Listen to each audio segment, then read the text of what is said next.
대림절 네 번째 주간입니다. 월요일 아침에 여러분과 함께 골로새서 말씀으로 만나게 됩니다. 오늘 말씀은 3장 18절에서 21절까지의 말씀입니다. 3장 18절부터 21절까지 우리 말씀 함께 봉독합니다. 아내들아 남편에게 복종하라. 이는 주 안에서 마땅하니라. 남편들아 아내를 사랑하며 괴롭게 하지 말라. 자녀들아 모든 일에 부모에게 순종하라. 이는 주 안에서 기쁘게 하는 것이니라. 아비들아 너희 자녀를 노엽게 하지 말지니 낙심할까 함이라. 아멘. 오늘 말씀을 제목 이렇게 정해봅니다. 주님의 말씀을 의지하여 가정을 설계하자. 주님의 말씀을 의지하여 가정을 설계하자. 이번 우리 그리스도인의 가정의 모습, 그 가정이 이루어지는 것에 대한 조금 자세한 모습을 보게 된다면 어떤 가정을 보여줄 수 있을까요? 이제 대림절이니까 요셉과 마리아가 정혼하고 어떻게 가정을 꾸리게 되었는가, 그리고 아기 예수님의 탄생까지의 모습을 통해서 성경에서 매우 구체적인 가정의 모습을 보게 되어집니다. 여기 등장하는 이 우리 대림절 기간에 요셉의 모습, 참 많이 듣는 이야기입니다. 그죠? 요셉이 마리아와 정혼하여서 결혼할 날을 기다리고 있는데 어느 날 요셉은 이 마리아가 아기를 가졌다는 소식을 접하게 됩니다. 정말 충격적인 일이 아닐 수 없었겠죠. 사랑하는 여인과 이제 결혼할 날짜만 손꼽아 기다리는 그 정혼한 남자의 마음, 무척 큰 충격이 아닐 수 없었을 것입니다. 분노도 치밀어 올랐을 것 아니겠습니까? 그죠? 그 배신감, 당장 고발해서 이 마리아가 정말 어떻게라도 좀 되어지길 바라는 복수하는 마음이 막 솟구쳤을 것 같아요. 하지만 요셉은 어떻게 합니까? 이 마리아에 대한 그 사랑의 마음, 또 배려하는 마음, 이런 것들이 요셉에게는 여전했다 싶습니다. 그래서 조용히 마리아와 파혼할 것을 결심합니다. 그래야만이 사람들에게 이 마리아에 관한 소식들이 더 이상 알려지지 않고 마리아도 어려움을 겪지 않겠다, 이제 그렇게 생각했던 것 같습니다. 그래서 요셉이 조용히 파혼하려고 이제 그렇게 계획을 가진 거죠. 바로 그날 밤에 요셉이 잠을 자는 데에 주의 천사가 나타납니다. 가브리엘이 나타나서 이 말을 전하죠. 뭐라고 그랬습니까? 이 모든 것은 주께서 선지자를 통해서 지금까지 하셨던 그 말씀을 이루기 위함이다. 야, 그러니까 너는 이 마리아 데려오는 것을 주저하지 마라.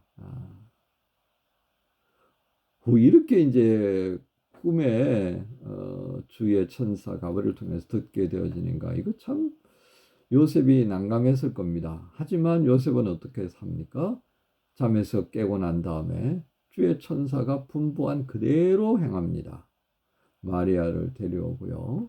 그리고 아기 예수님이 출생할 때까지 전혀 마리아와 함께 자지 않습니다. 자, 이 모습을 통해서 우리가 보는 그리스도인의 과정, 성경에 기록되어진 가정의 모습 어떻게 이루어졌다라고 보겠습니까? 주님께서 하신 말씀을 따라서 이루었더라는 것을 우리가 보게 됩니다. 주께서 원하시지 않았던 그 가정을 이루었던 대표적인 인물이 무엇이겠습니까? 삼손입니다. 삼손. 아버지 부모님도 원하지 않았고, 그죠? 이스라엘 전통에서도 원하지 않았던 이방 여인 데보라와 함께 꾸렸던 그 가정은 결국 자신의 삶을 파멸로 몰고 가는 그런 장면으로 우리에게 나타났습니다. 이처럼 신약 성경에 예수님의 탄생을 우리에게 보여주기 위한 요셉의 가정의 구성, 그건 철저하게 어떻게 근거한 것이라고 소개합니까? 말씀에 따라서, 소위 말하는 주님의 말씀을 의지하여서 가정을 이루었다, 이렇게 정리해 볼 수 있겠습니다. 사실 우리 그리스도인의 가정 어떻게 만들어 가야 할까? 어떤 모습이 가장 이상적인 그리스도인의 가정일까? 많이 회자되기는 합니다만 이게 굉장히 현실적인 부분이어서 쉽게 대답하기가 어렵습니다.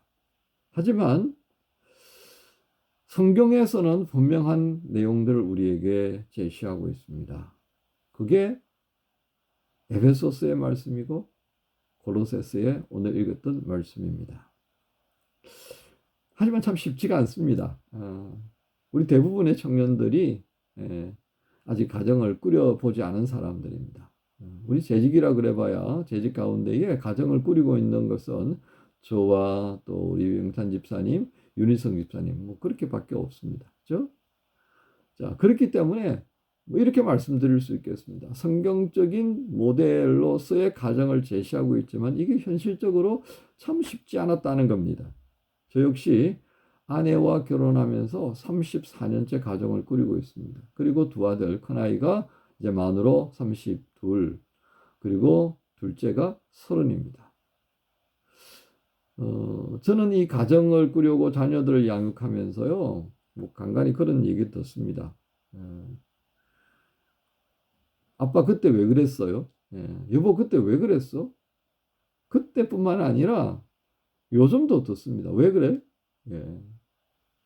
막 추궁을 좀 한다고 싶을 때는요, 그냥 슬그머니 꽁무니 빼는 수밖에 없습니다. 예. 왜냐하면 그때는 그것이 옳다고 생각했던 것이거든요. 저는 뭐 가정을 꾸리는 데 있어서 뭐 훈련 받은 게 있겠습니까? 나중에서야 뭐 아버지 학교도 어머니 학교도 뭐 그러고 활발하게 되어져 가더라고요. 예. 그래서 저도 그런 생각을 해봅니다. 내가 만약에 아이를 낳기 전에 아버지 학교를 갔다면 어떻게 됐을까? 그런데 아버지 학교를 가보니까요. 아버지 학교는 아버지가 된 사람들의 회한이 녹여져 있습니다. 어머니 학교도 마찬가지예요. 어머니 학교 제가 이제 훈련시키는 과정에 참여하면서 봤지만 결혼하기 전에 있는 친구들은 거의 없습니다. 그래서 결혼 예비 학교가 필요해요. 결혼 예비 학교. 거기에는 결혼을 준비하는 이들이 아버지가 된다는 것, 아내가 된다는 것, 남편이 되고 아내가 된다는 게 뭘 의미하는지를 배우는 기회니까요. 그러다 보니까 어떻게 했겠습니까? 그저 어른들, 아버지의 삶을 통해서 어깨너머로 배웠던 그게 전부였습니다. 우리 부모님들이 또 성경적으로 살았던 신앙의 가정을 꾸렸었느냐면 그건 아니었거든요. 불신자 가정이었으니까. 우리 청년들 가운데는 부모님께서 신앙생활 하시는 분들이 좀 있으셔요. 그러니까 그분들의 어깨너머로 배웠던 것은 저하고 다르겠죠. 저보다 훨씬 더 멋진 성경적인 가정을 꾸릴 수 있을 것이라고 저는 확신해요. 왜냐하면 내가 좀 제대로 볼 수 있었다면 나는 또 조금 달랐을 수도 있겠다는 생각을 해보는 것이죠. 그래서 참 미안한 것이 많습니다. 그래서 오늘 이 골로새서의 말씀을 또 한 번 읽으면서 에베소서에서도 비슷한 말씀을 했겠습니다만은 부끄러운 마음이 많습니다. 하지만 에베소서를 통해서 우리는 한 가지 좀 위로될 만한 부분을 볼 수 있습니다. 그것은 우리 한 사람 한 사람이 주의 몸을 이루는 지체로서 작은 교회가 되는 겁니다. 그 작은 교회. 그래서 그 작은 교회가 어떻습니까? 주님이 거하실 처소가 되어지는 겁니다. 되어졌다가 아니라 처소가 되기 위해서 자라가는 것이 우리에게 필요한 것을 바울은 말합니다. 바로 그것을 통해서 위로받는 겁니다. 물론 뭐 60이 된 사람이 뭐 이 시점에 뭐 바꾼다고 노력한다고 얼마나 바꾸어질까 하는 생각도 가질 수가 있을 것입니다. 그러나 그것은 우리에게 있어서 또 어떤 새로운 변화를 위한 시도라는 의미에서는 좀 긍정적인 면을 부여할 수 있지 않겠나 싶습니다. 가정을 아직 꾸리지 않은 우리 청년들, 오늘 골로새서의 말씀은 뭐라고 권면합니까? 성경적 가정의 모델은 분명합니다. 모든 것이 남편과 아내의 관점에서 시작하는 것이 아니라 주님께서 뭐라고 하셨느냐, 주님께서 교회를 어떻게 대하고 그 교회를 대하시는 모습을 가지고 남편은 아내를, 아내는 남편을 대해야 한다라고 하는 것입니다. 또 자녀들과의 관계에서도 마찬가지라는 것을 봅니다. 20절에 자녀들아 모든 일에 부모에게 순종하라. 이는 주 안에서 기쁘게 하는 것이다. 역시 부모와 자식 간에 더 마찬가지로 주 안에서 되어져야 한다라고 하는 것을 분명히 말합니다. 자녀를 노엽게 한다는 것이 또한 무슨 의미겠습니까? 부모가 생각하는 그 관점에서 자녀들을 끌어가려고 하기 때문입니다. 바꾸어서 주님은 이 아이에게 어떤 계획을 하시고 있을까? 주님은 여기에 지금 계신다면 이 아이에게 어떻게 대하실까? 라고 하는 관점에서부터 다시 시작하라는 것을 말합니다. 그러므로 부모가 될 우리 청년들, 그리고 부모가 되어진 우리 기성세대들, 다시금 우리의 습관을 좀 바꿀 필요가 있겠습니다. 그 원칙이 뭐라고요? 주님이 뭐라고 하셨느냐는 겁니다. 주님이 교회에 뭐라고 하셨고 주님이 교회를 향해서 어떻게 하셨는가를 다시금 보는 것입니다. 그 관점에서 우리의 가정 안에서 남편으로서, 아내로서, 자녀로서의 모습을 가다듬을 필요가 있겠습니다. 이번 주일 설교가 어떤 것이었습니까? 하루에 한 번쯤은 하늘을 좀 쳐다봅시다. 그거 있다, 그죠? 하루에 한 번쯤이라도 하늘을 좀 쳐다봅시다. 왜요? 하늘에는 우리를 구원하시기 위해서 모든 것들을 베푸셨고 또 모든 것을 준비하시고 모든 것을 위로하시고 붙들어 주시면서 인도하여 주시는 주님께서 계시는 것이기 때문입니다. 그리고 장차 우리도 그렇게 그분의 우편에 앉게 될 것을 미리 보여주신 분입니다. 마찬가지입니다. 모든 것에 있어서 우리가 익숙한 이 땅의 것에 이끌려 살아가는 것이 아니라 새롭게 되어지는 것입니다. 그 새롭게 되는 원칙이 어디에 있습니까?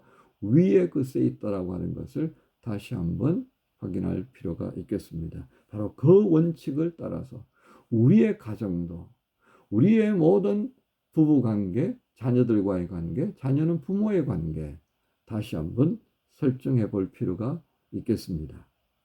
대림절 네 번째 주간을 시작하는 이 월요일 날 아침에 골로새서 3장 18절부터 21절의 말씀을 통해서 주님의 말씀을 의지하여 가정을 설계해보는 이 제목을 다시 한번 묵상하면서 우리의 가정 살펴보며 우리가 세워갈 가정은 어떠해야 할까? 다시 한번 기도의 제목을 삼는다면 오늘 월요일 시작이 매우 또 의미 있다 싶습니다. 주님의 말씀을 의지하여 가정을 설계하게 될 여러분 모두를 우리 주님 예수님의 이름으로 축복합니다. 하나님 감사합니다. 주의 말씀에 순종하여 가정을 이루었던 요셉의 모습을 기억하게 하십니다. 하나님, 사람의 생각이었다면 당연히 마리아와의 증혼을 깨뜨려 버려야 하겠지만 요셉은 자신의 생각, 세상의 방식이 아닌 오직 주님께서 말씀하신 바에 순종하여 가정을 이루었고 그 가정을 통해 예수님께서 탄생하신 것을 봅니다. 오늘 우리에게 기억하게 하시는 이 요셉의 가정을 생각하며 오늘 우리가 주님께로부터 허락받은 이 가정의 모습, 또 장차 우리가 꾸릴 가정의 모습이 어떠해야 하는지 다시 한번 보게 하시니 감사합니다. 바라옵기는 주의 말씀에 의지하여 우리의 가정들을 설계할 수 있도록 인도하여 주옵소서. 세상 풍조가 아니라 내가 만들고 싶은 가정이 아니라 주 안에서 예비하시고 허락하신 복된 가정을 설계하게 하여 주시고 이루게 하옵소서. 감사합니다. 예수님의 이름으로 기도합니다. 아멘.